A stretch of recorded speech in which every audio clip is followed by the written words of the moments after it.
Well, now we are in. Hi. Good to see you. Uh, yeah. I was, I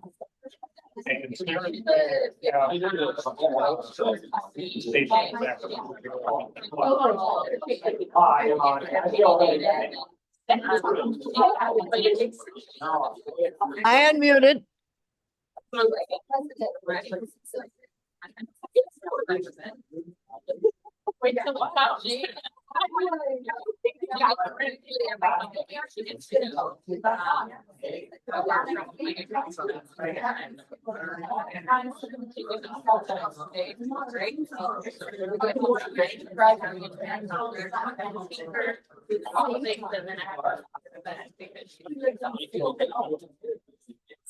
And then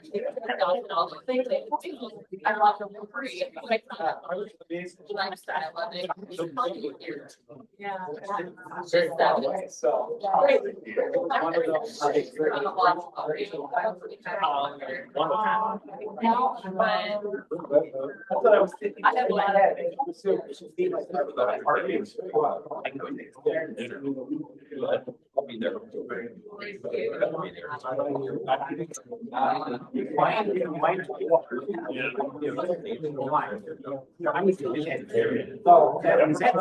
That's what I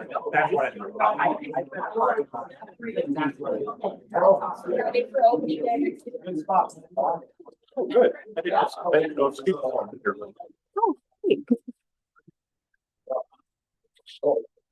Well, yes, I would definitely.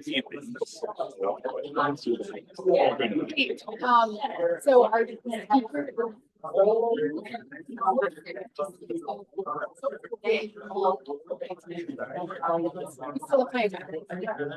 Yeah, I'm kind of surprised he hasn't, because he sent the presentation, so.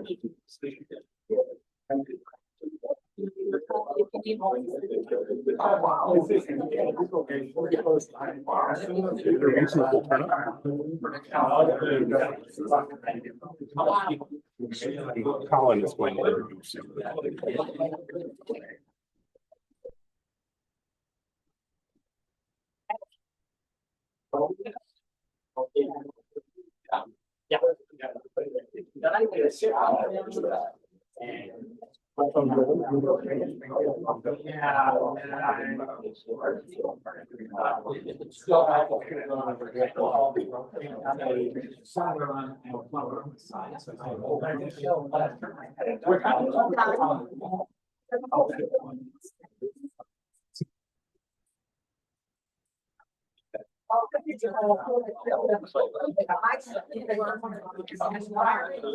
Yeah, right. Side over there. Yeah, well, that's.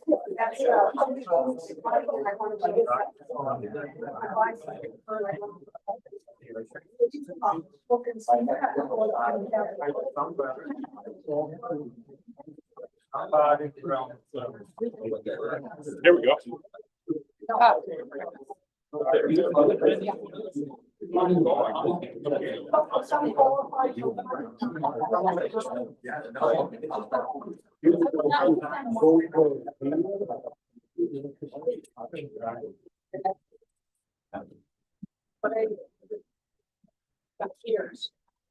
Welcome, everybody. And I'd like to welcome any of our guests that are with us today.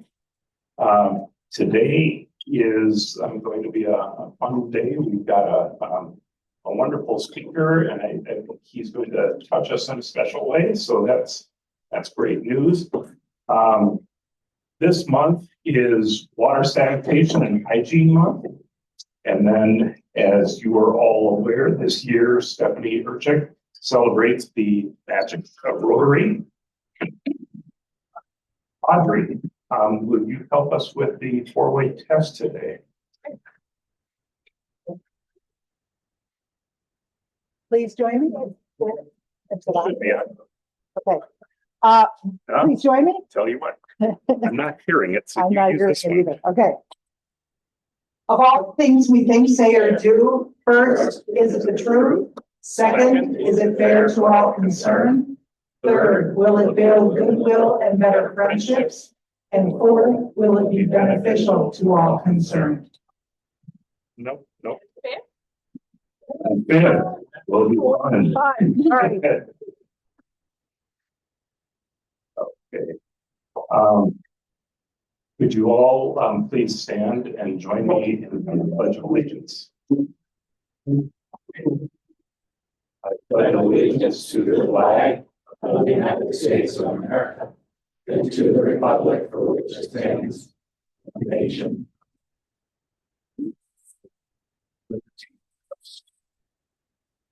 Thank you. So Merlin Rickliff is going to help us out with the reflection today.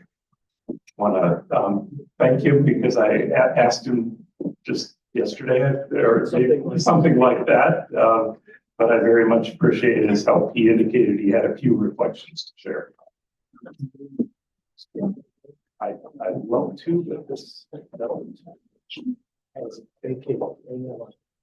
But I can hold it for you. Okay, I'm gonna need two hands, maybe. I gotta start out here. You probably don't know what this is. Okay, excuse me. You probably don't know what this is, but this is a professional foo counter. And a foo is the excitement in the crowd. So usually when I give a presentation or I talk to a crowd, I like to know whether we got an enthusiastic crowd or not. So let's say, is it good morning or good afternoon right now? I would go for the good afternoon, Good 6 minutes afternoon. ago. Let's try it. How about good afternoon? Wow, that's good. Whoa. See? You can see how the foo's add up. All right, so we'll set that there. Now, this is a little bit of a very special set of comments I want to make today. And it's a technology speech, really, in short. But it's a response to my wife's kid brother, Kim. When he was about 15 years old, he asked me a question.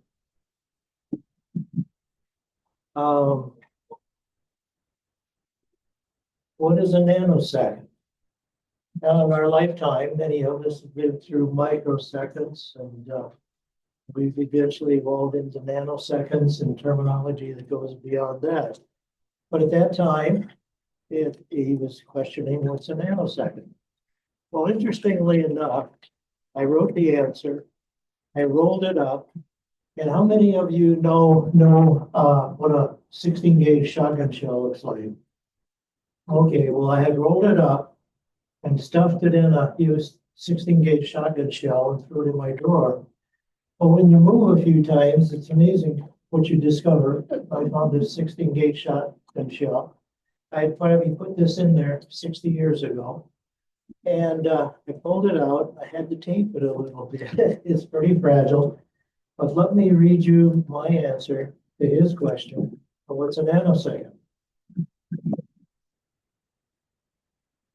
First off, excuse me, if a nanosecond is 10 to the minus 9, many of you probably know that. So that means you've got 9 zeros and a 1. And if you use the formula of distance equal velocity times time, and you know that light travels at 186,000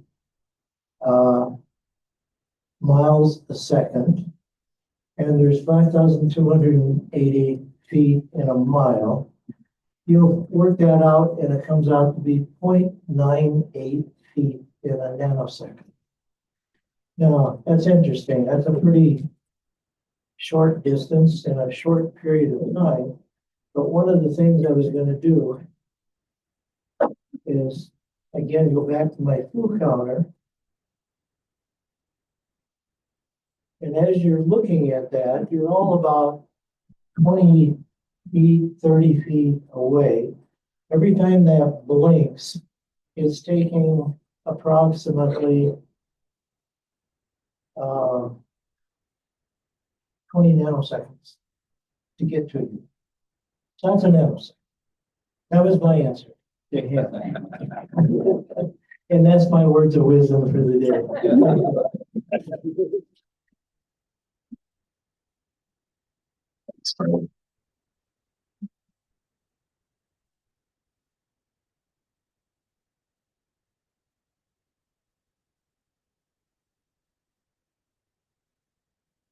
So today, we have the honor to meet with um, an individual who has done wonderful things to our community. Joseph, I'd like you to come up and help present this Paul Harris Fellowship. Thank you. I have known Jamie sounds back since about 2009. I enrolled in a course designed by Seth Godin, and Jamie taught this course at the Cube in downtown Rochester. Jamie was also running BioAM. He was essential in the weekly 7 a.m. morning tech meetups, etc. When Jamie came to Rochester, he didn't find the environment friendly for aspiring entrepreneurs and decided to change that.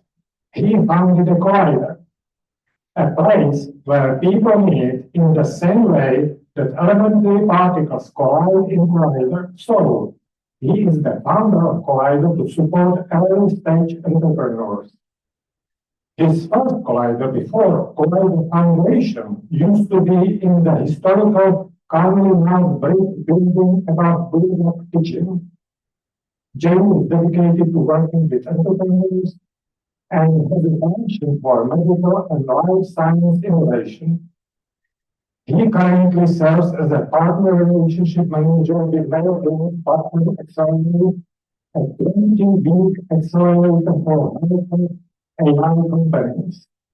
He has founded multiple companies and organizations, most recently the Collider Foundation, that is dedicated to supporting local entrepreneurs in the Rochester area. He was also part of the founding team that created the Center for Surgical Excellence at Mayo Clinic and the founder of BioAM, an organization to promote entrepreneurship in the life sciences. Jamie is on Twin Cities Business Magazine's 2025 list of 100 people to know. Please,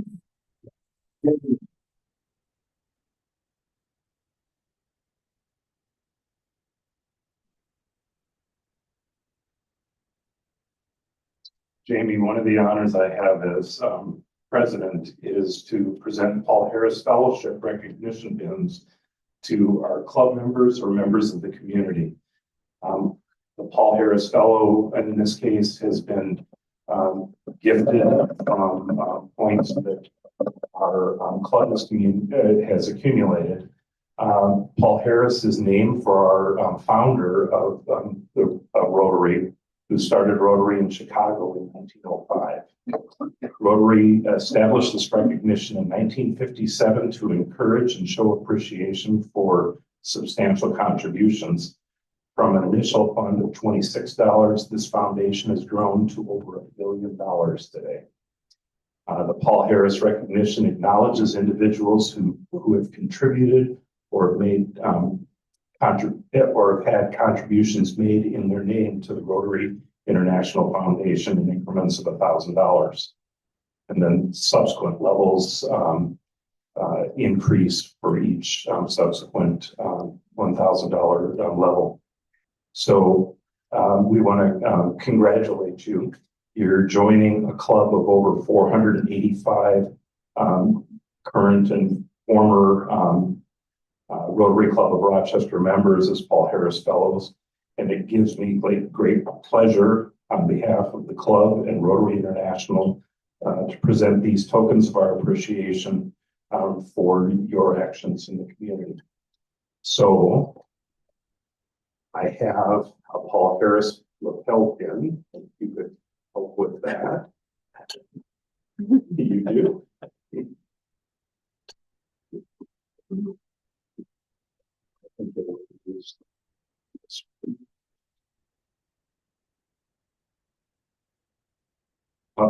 It's a test. There we go.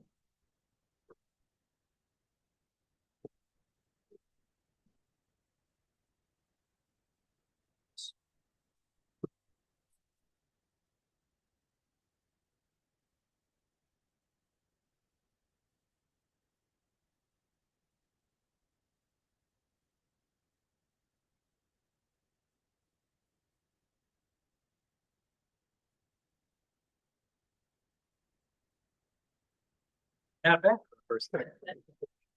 I could have you slide over this way.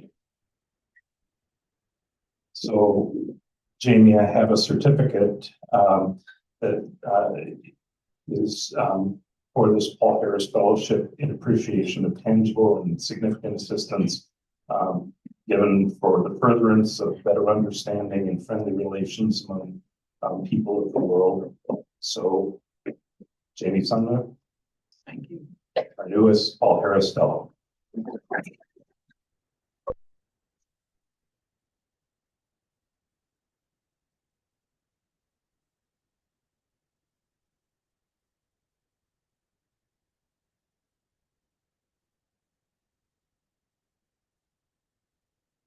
So we have a number of things in our program today.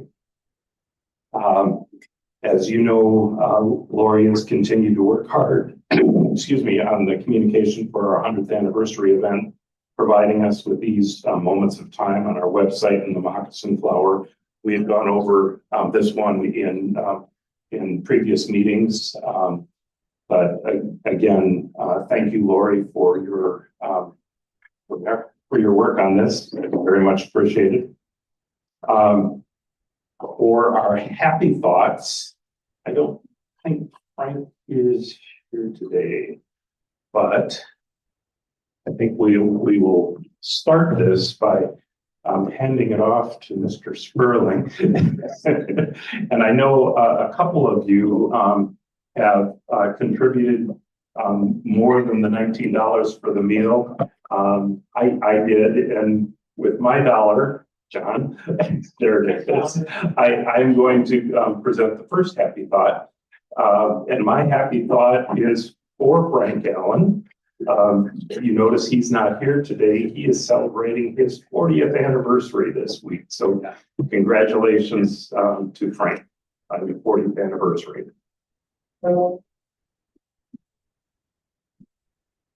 I'm presenting my happy butt because despite what's happening out there in the world today, the world is once again right today because the opening of baseball season. Taking up the ball game. Randy. Yeah, I've got two. Number one, Luca moved into my house this weekend, so we have that beautiful exchange. That's what a delight, guys. If you don't know her, make sure you get to know her. So, number two, my wife had a birthday this week. I got the year wrong, but I remember the party. She turned 69 on Tuesday, so I thought it was 50. Good answer. We have lots of family members in the hospital lately. Everybody's out and everybody's happy, so.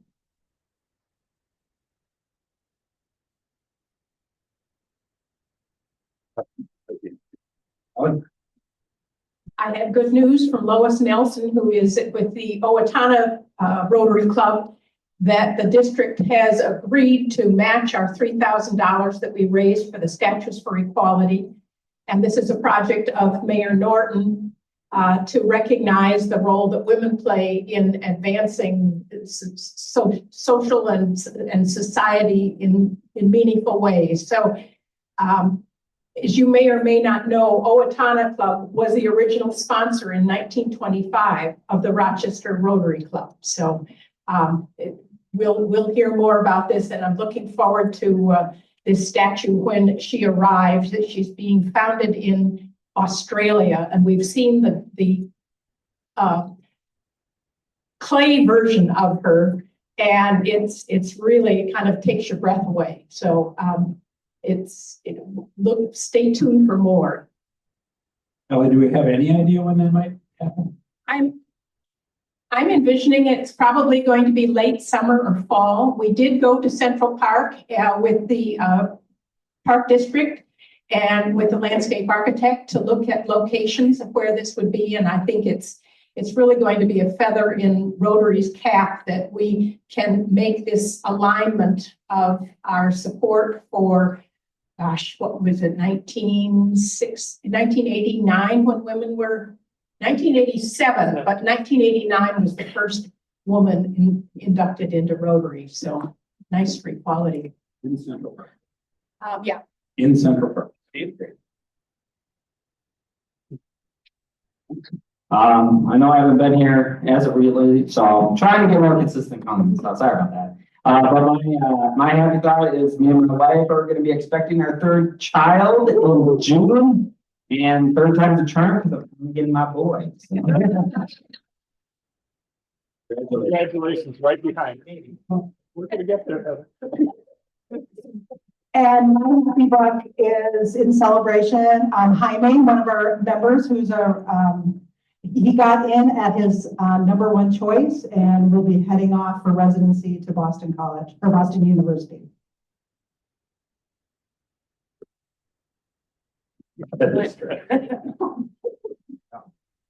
So my two happy bucks are this morning, I had the pleasure of representing my daughter as her realtor, and she closed on her first home. And it's very exciting right now, so I'm riding the endorphins before the fear and all of the work comes in when I'm helping her strip floors and paint and stuff like that. But very proud of her. She's a single gal. She just turned 30 in January, and she did it all on her own. Are you gonna use those endorphins to hit another hole-in-one at Soldiers Field? All right. Anyone else? Thanks, Dave. Thank you.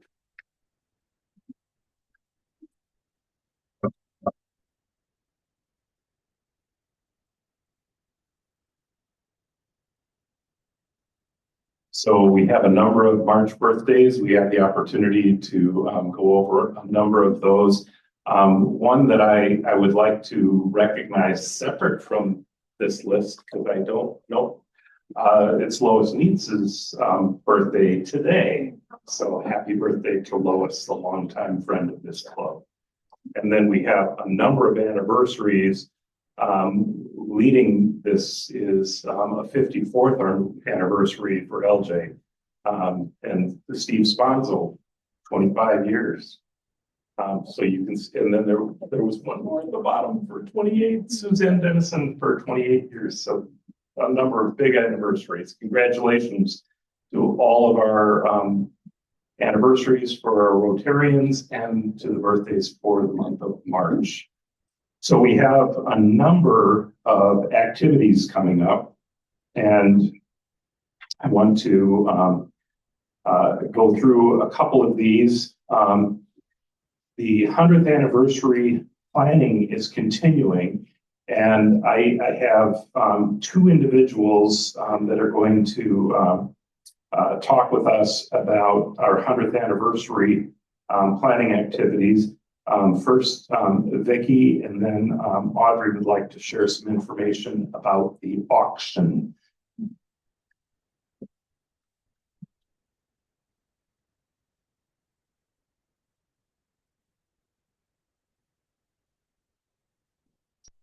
On the table is the invitation. We also got by e-blast. So show of hands, who's registered for the 100th anniversary celebration? Oh, I love you overachievers. Thank you very much. Who is planning on coming but hasn't registered yet? Awesome, awesome. So we have 37 people registered. A lot of you are in the room, great. But we need to get to about 270. So we've got a long way to go. That's the most we can have in the room. But I think, we get to 200, we'll be really happy. But if you have not registered yet, Sarah will be in the back today. If you'd like to register today, you can pay by check, you can pay by credit card. She will help you register if you'd like to. One of the things when you register, you have to have your food choices. So that's kind of the little glitch if you're registering for other people. They gotta know what they want to eat. We are going to make accommodations for any and all allergies or food preferences, so make sure you put that in there when you're registering. If you have any questions, let us know. On the bottom, online and on here, there are two different QR codes. One is if you are a sponsor. All the sponsors are listed on the back side. Thank you again so much for wonderful sponsors. Sponsors, you're going to go in through that QR code for the sponsor because your tickets are included in your sponsorship. So make sure you do that, because otherwise you go the other way, it's going to want you to spend some more money, which is okay if you want to do that too, but otherwise go the other way. We've got a great event lined up. We're going to have some live music. We've got a wonderful photographer and Rotarian from Ohio coming to show us some of the work he's done on behalf of Rotary International. Talk about that. We're going to have some special things happen that night. It's just going to be a great event. We really want to have everybody come. And also, if you know someone, again, who's no longer in Rotary, or someone just in the community that you think would be a great person to attend this, please forward that information on to them or let me know and I can forward it on to them. Does anybody have any questions about the event? All right, then I'll hand it over to Audrey.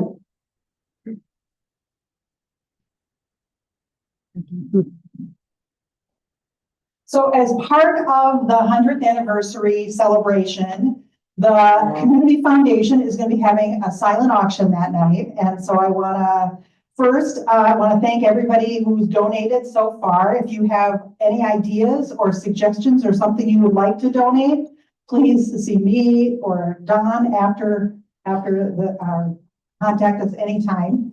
I do want to highlight a few things that have already been donated for that evening. Bill and Elaine, Vicki and Terry, and Dave and Cheryl are all going to have dinners at their homes. Bill Means is going to have a beer tasting.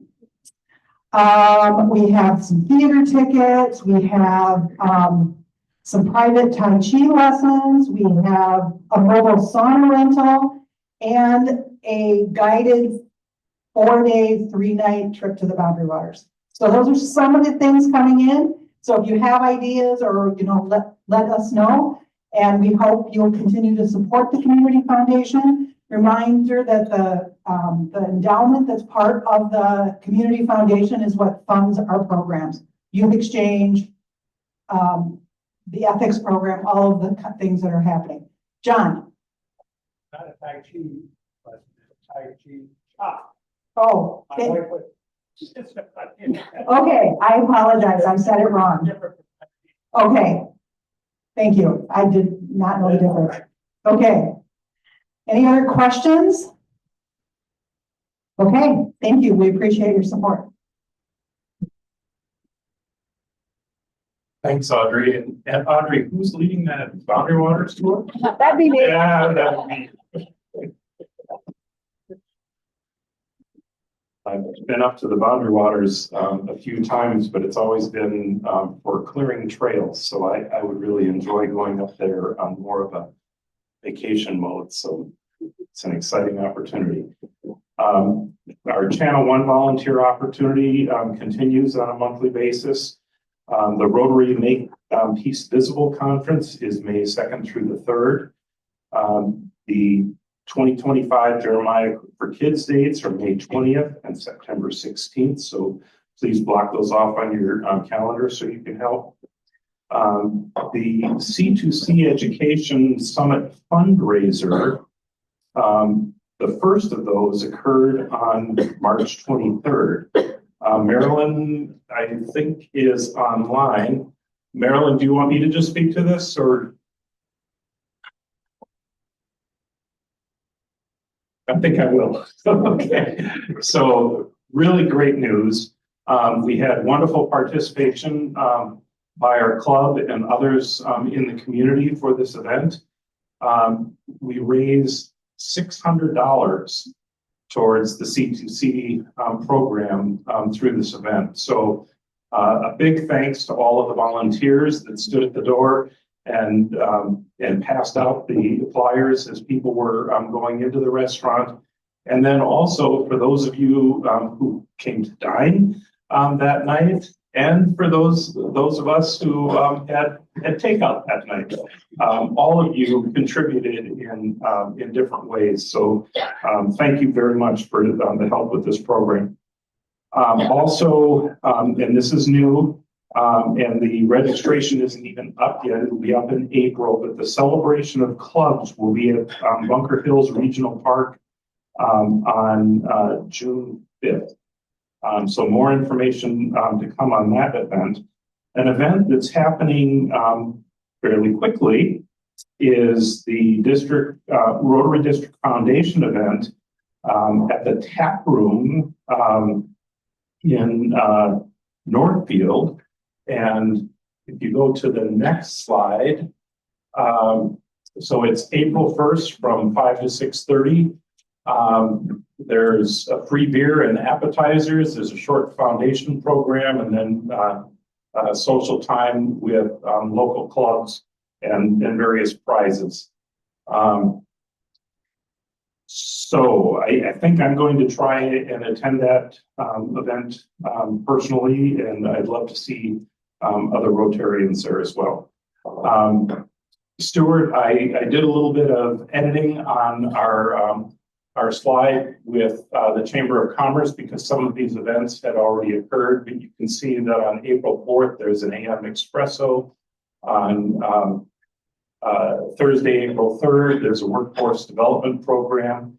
And on Monday, April 7th is the 2025 Day at the Capitol. So remember, as Rotarians, now you are able to participate with all of these chamber events, and we'd love to have Rotarians join in on that activity. With that, Colin, I think is going to, yes, there he is. We'll introduce our speaker for today.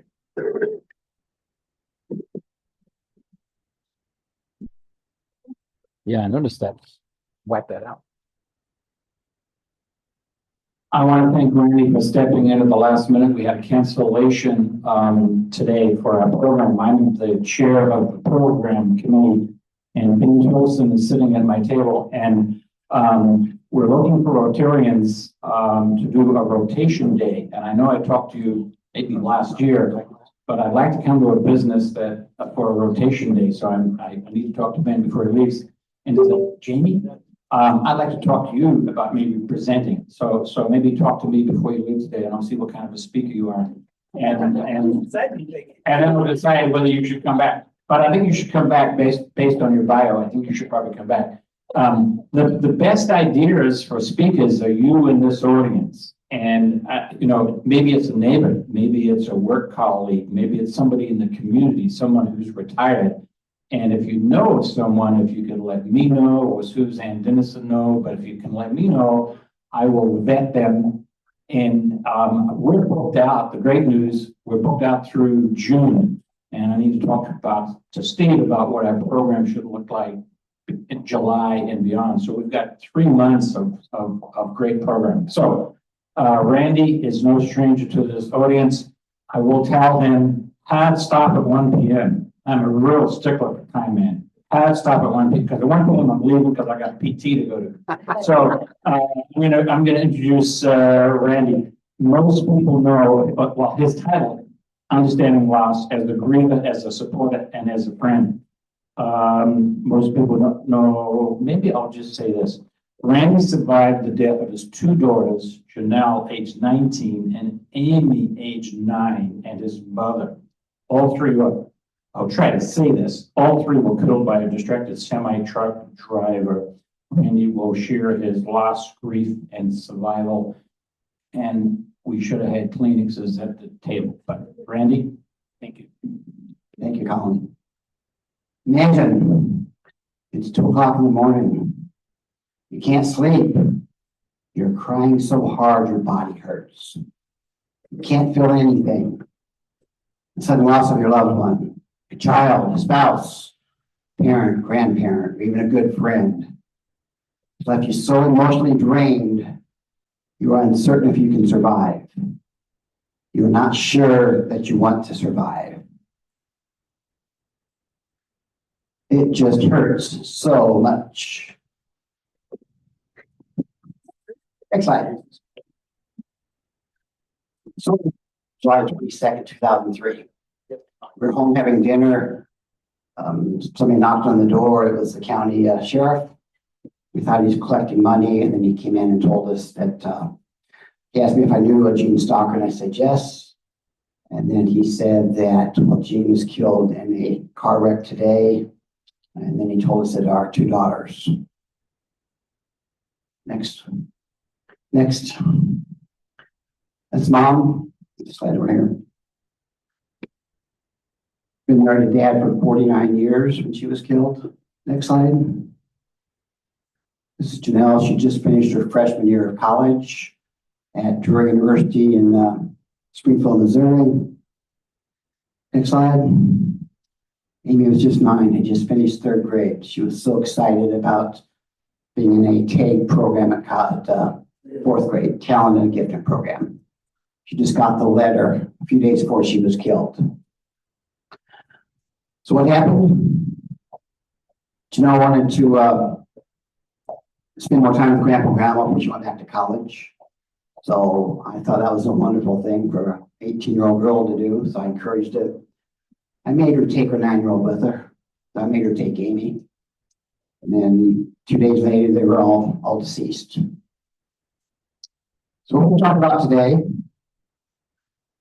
2 things: understanding grief from a different point of view, from someone who survived terrible grief, and then understanding how to better help people who are grieving. You've all gone through it, and if you haven't, you will. I'm just going to share some thoughts. So there should be 5 key takeaways today. Number 1, better understanding the power of grief and its effects on people. Number 2, most important, understanding what a griever is thinking and how we can best help them. Number 3, we'll talk about secondary losses. Initial death is just the primary loss. There's always after losses and secondary losses. Number 4, better ways to provide support. Number 5, learning how to move forward after a loss. So what is loss? Loss is a universal experience, we all go through it. Okay. Lady named Elizabeth Kubler-Ross wrote a book called The 5 Stages of Grief. She talked about denial, anger, bargaining, depression, and acceptance. Yes, these are all 5 parts of grief. But you know what? Next. Grief is just across the board. It's not on the left. There's not stages of grief where you get to stage 5. Wow, my grief is over. It doesn't work that way. Grief is all over the board like the one on the right. Okay, it's been 21 years since my daughters were killed. Janelle shared it turned 41 last week. I still shed a tear. Okay, so grief never ends. So when you're helping somebody that's grieving, understand that their grief never ends. And they appreciate you stepping up and sharing stories about their loved ones, showing pictures of the loved ones. A lot of us are concerned and scared that we're going to remind them of something terrible. Guys, a griever never, ever forgets the death of someone they love. And it does help when you reach out and step up and say, hey, I remember that story about your dad, or remember a story about your daughter. It might bring tears, still brings tears, but it does help most grievers. Next slide. There's no the aftershock of loss for the rest of your life. I just mentioned 21 years ago, Janelle died. Okay, happens to everybody. So grieving is not just a reaction to a single event, like an illness that can be cured. Grief lasts forever. Next slide. This before, I'm giving a couple stories.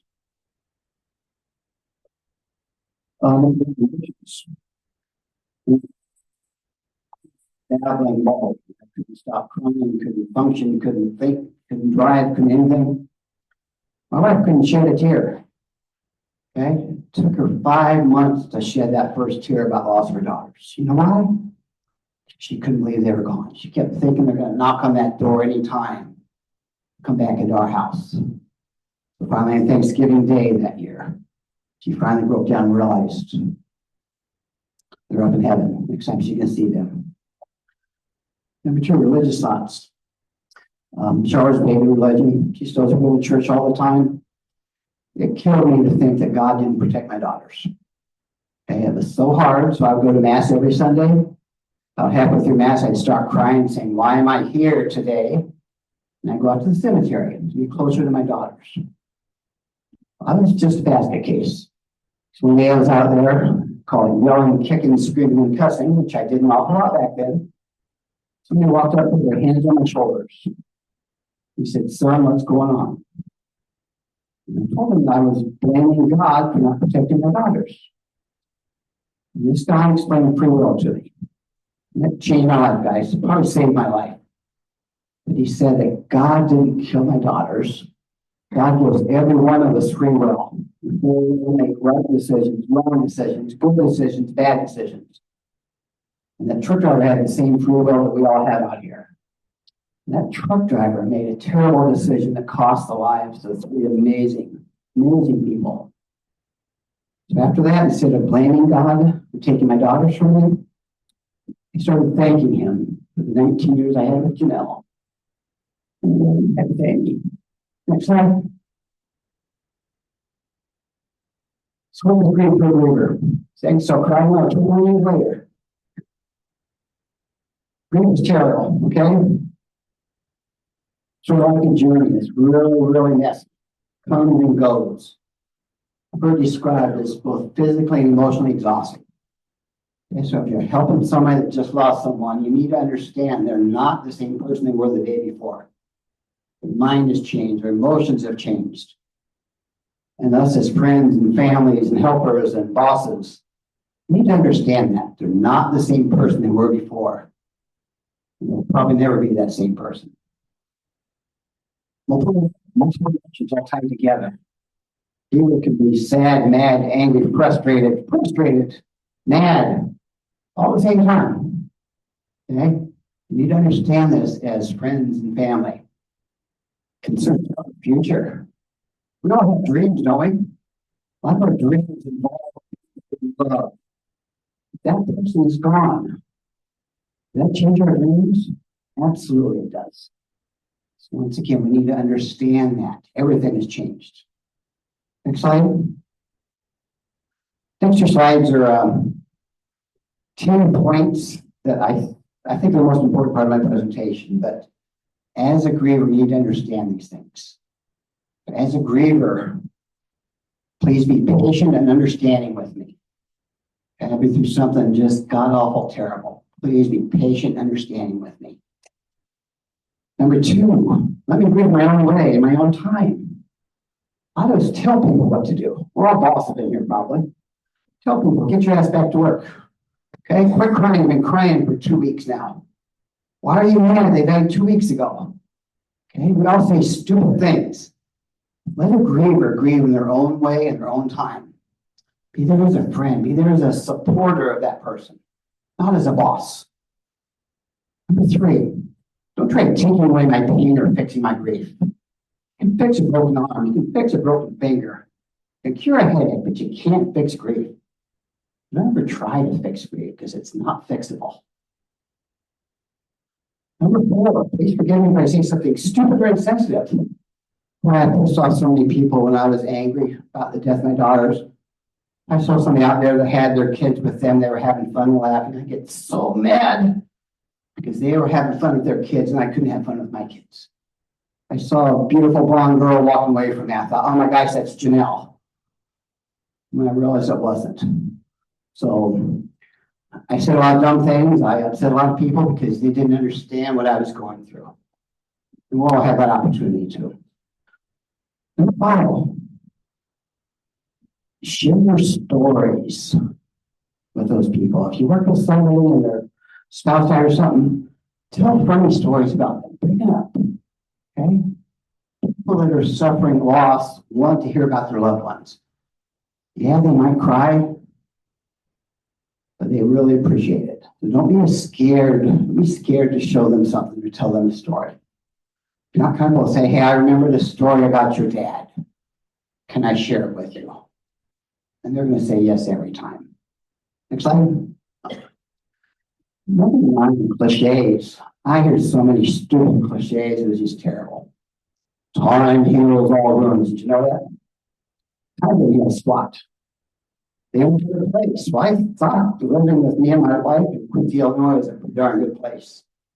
It was meant to be. What the hell does that mean? And we all say cliches because we're a cliche world out there. We've heard things before, we repeat. That is very hurtful to a griever. And number 7, you say it will take away my pain. Nothing. I need hugs, not words. Okay, just come up and hold my hand or just sit with me and let me talk. That's what a griever needs. Don't tell them what to do. Don't tell them to go see a counselor. Don't tell them to go to a church group. Just be with them. Sit down and show compassion. Number 8, never stop calling me. Yeah, his daughter's died 2 weeks ago. We don't need to call him. Or, I don't want to bother Randy. He's probably got all these other people calling him. You know what? If you're a good friend of someone that died, they're expecting your call. Okay? Don't think of yourself, think of them. They're expecting your call, and it hurts when you don't call. So never stop calling. Not just short term, but long term. Call them the anniversaries or the date of the death or the birthdays, that kind of stuff. Just as simple. Hey, Randy, I'm thinking about you and your family. That's all you need to do. Number 9. I will never be the same person as I was before. I've been through a traumatic experience. Please understand that. I'm not the same person. Don't treat me as the same person. Next slide. Talk a little bit about you cannot grieve wrong. So if you're grieving and you feel like crying, what should you do? Yeah, babe. Cry. If you're grieving and you feel like screaming, what should you do? Scream. Scream. Scream. Here we go. If you feel like doing nothing, what should you do? Do nothing, exactly. A griever needs to do what a griever feels like doing. Okay, not what we tell them to do. So nobody should tell you when, what, or how to grieve. Your heart will grieve at its own pace. Next slide. Secondary losses. A lot of times we don't think about secondary losses, but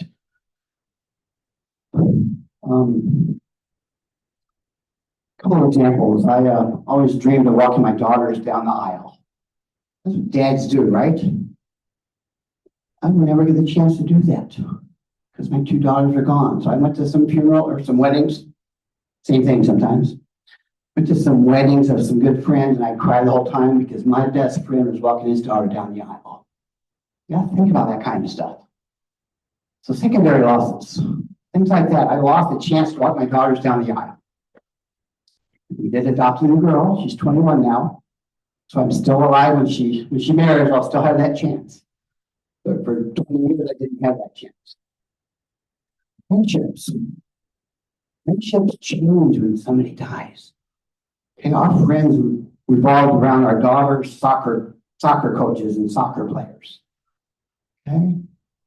When Amy died at 9 years old, we lost a lot of friends because we didn't have anything in common with them anymore. Their daughters are still playing soccer and having a blast. We're home at home crying all the time because our daughter wasn't playing. Income. I had a good friend whose husband was murdered about 5 months after my daughters were killed, and she called me because she wanted to grieve with someone that was hurting as much as she was. So I got to know her. I spent probably 30 evenings in a row with her, just helping her and her family survive. What we learned, her husband had handled all the checking, the account paying, the yard work, the maintenance, the housework. She didn't know how to write a check. Didn't know how to start the lawnmower. Those are secondary losses that we need to step up as friends, say, hey, so sorry for your loss. How can I help? Okay? Financial help. I'm not saying give them money, but I'm saying educate them, train them. Mow the yard for them. Show them how to work their yard. Whatever it takes. We just need to think about different ways we can help someone that's grieving. My dad and mom belonged to a card club for 49 years. Same couples, once a month they'd meet. After mom died, dad tried to go to that card club by himself 3 times in a row. a single guy at a card club with 7 other couples. He was so lost. Okay? So the loss of companionship, the loss of friendships, things we've got to think about. Future plans. If you lose a spouse that you plan to travel the world with, or travel the country with, or make plans with, once again, as friends, we need to step up and realize, hey, I know you had these plans. Maybe I can go with you instead of your spouse, or let's figure this out together. Next slide. Another example of secondary losses, loss of dreams I just talked about. Financial stability, relationships, support systems, loss of health. Remember my dad, he was home by himself for all these years, and he would count the number of phone calls he would get every day. And when you'd call him up, he'd say, Randy, you haven't called me for 7.5 days. He was that lost. Mom was the organizer in the family. All the calls came to her. Once again, things you just got to think about. Self-confidence. If you're relying on a spouse, or if you're part of a couple, you're a confidence couple. You do things together, you work together, you play together. One person's missing, there's a lot of self-confidence gone. Next slide. Hey, should you be a grief supporter or grief comforter? No. Comforter thinks, well, I can fix the pain, I can take away that pain from that person. Once again, you can't fix grief. Supporter, just a supporting presence, somebody that sits there with you, that offers to help, that's there when you're crying. Comforter searches for a silver lining. It's always a good thing, everything that happens. Well, I sort of found a good thing about my daughters being killed at age 19 and 9. So there's not always a silver lining. Sometimes our perception says there is, but there's not always a silver lining. So supporter says, I'm going to let the pain exist. Okay? Pain is not going to go away. Just be with that person. Comforter tries to focus on what they can say to make a person feel better. People try to make me feel better, but it's just hard to find the words to make somebody feel better. Supporter just is an active listener. They're there. Key 3 words a day. Just be there. When you're trying to help someone's grieving. It's all they need. They don't need advice. They don't need you telling them what they do. Just be there. Next slide. How to help those who are grieving. Here's 6 key points. Make a regular contact with business. Okay. Once again, if you're a friend, they're expecting you to be a friend and come see them and talk to them and call them. None of this technology crap. Well, I sent you an email, does that count? Or I texted you. Personal. Be there. Call them. Take them out for a cup of coffee. Be proactive. Okay? People I work with, they set up meals. They provided meals for 30 days for Shaw and I. That's proactive. That helps so much. We didn't have to worry about shopping or cooking or that kind of stuff. We knew every night a 5 o'clock dinner would be there. That's a great way to help people. Don't overpromise. If you make a promise to a griever, you don't keep it. That's double hurt. Okay, they've been through an awful lot. They've lost something terrible already, and you say you're going to take me out for a beer and you don't show up, it just kills a griever. Okay, so if you make a promise, keep it. Be smart in what you say. We talked about some of the stupid things people say. They're all over the place. And then try to understand the grieving process. I gave you 9 key points up there. Try to understand what that griever is going through, what their thought process. Not how what you say is going to affect them, how about what you say can help them. Next slide. Question you ask yourself when you're trying to help someone that's grieving. I'm going to put you in perspective, but what does this loss mean to this person at this time? Okay, the loss of my 2 children meant something, and then the loss of my grandpa and grandma. Okay, my dad's loss of his wife at 49 years means something different than the loss of my 2 children or a cousin or whatever. So ask yourself, what does this loss mean to this person at this time? And direct your help that way. What type of support does my friend need? We talked about the financial support. Okay, maybe they need somebody to give them a ride to work every day, or to watch their kids after school, or to help with writing checks. We need to really think, okay, how can we best help this person? Am I someone my friend can confide in and trust with his or her most personal thoughts and feelings? Okay. Doesn't do any good if you sit down with me and I tell you my whole life story and I say, this is between you and I, and you go out and tell the world.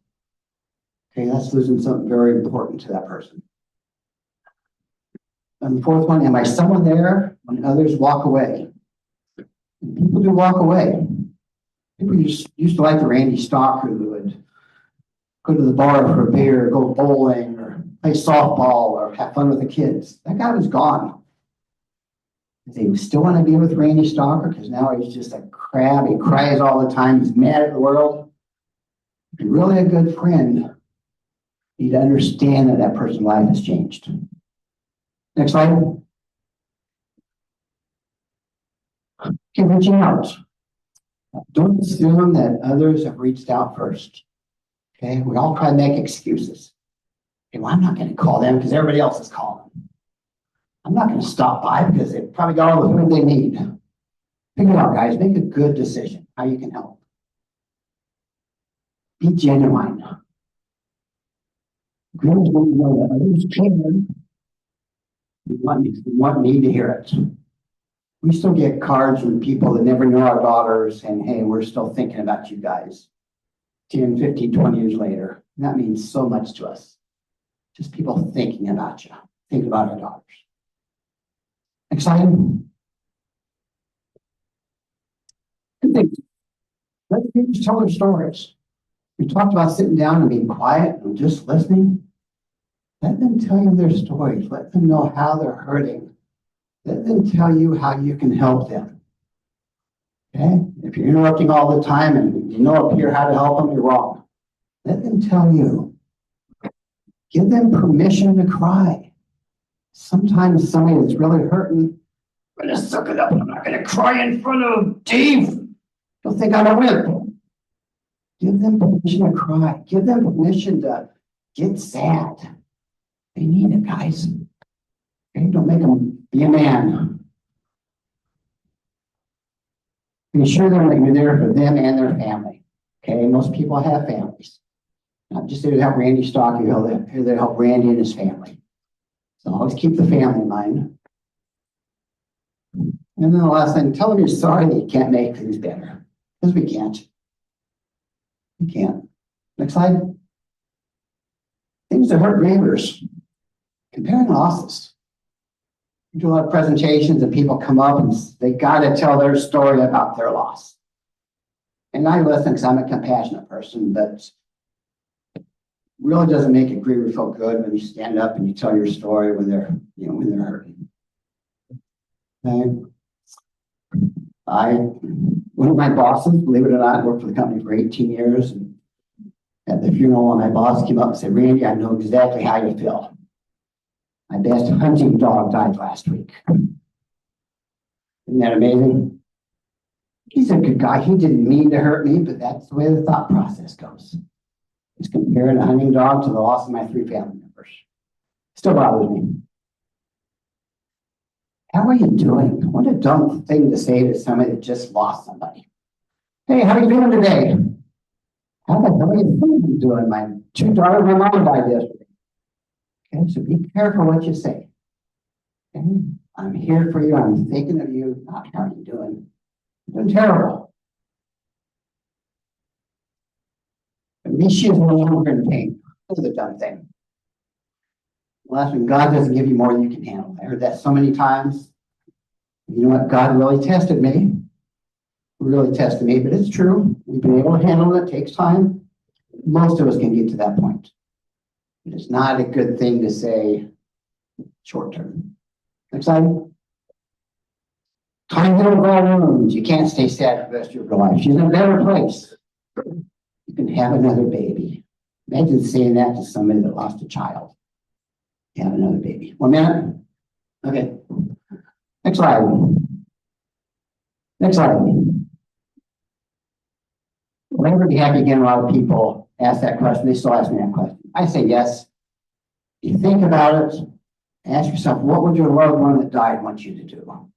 They want you to be mad and angry and crying all the time, or they want you to go on with your life and help others and have a good life. Once I say that to people, they understand, you know. You know what I mean? They know I love them. They want me to have a good life. We have. Next slide. Next slide. Next slide. In the expression of knowledge, you cannot judge your yesterday with the knowledge you have today. Real important quote. You cannot judge your yesterday with the knowledge you have today. Next slide.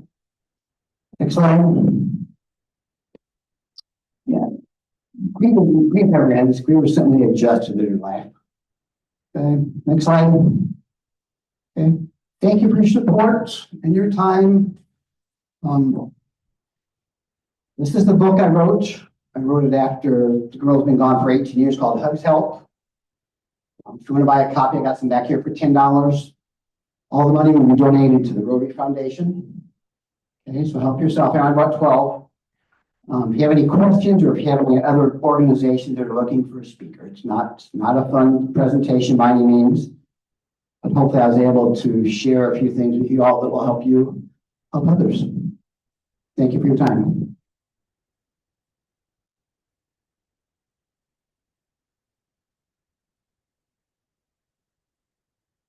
Here, Andy.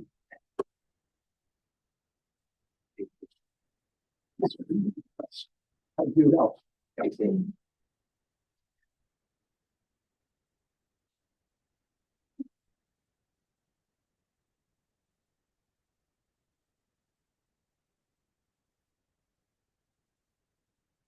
So thank you for a wonderful presentation.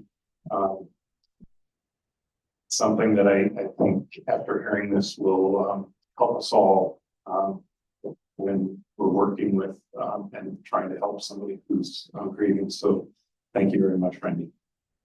I also want to thank all of our volunteers. Well, before I do that, Randy, on behalf of yourself, we will be giving a donation to the Sports Mentorship Academy in the names of our speakers this year. So thank you. I want to thank our cashier, John Woodruff, Audrey for the 4-way test, Merlin Rickliff for doing the reflection, Steve Sperling for helping with Happy Bucks, and then AV support, and tech support, Kirsten Keeler, and then of course our speaker today, Randy. So with that, I want you all to have a great day. We have some nice weather out today and tomorrow. Tomorrow's going to be windy, but it's going to be warm. So enjoy yourself. Thank you for coming to Rotary. Remember that Sarah is going to be at the back of the room and will be helping. If you have any questions about registering for the 100th anniversary, she'll lead you right through it and get you registered. So thank you all for coming today.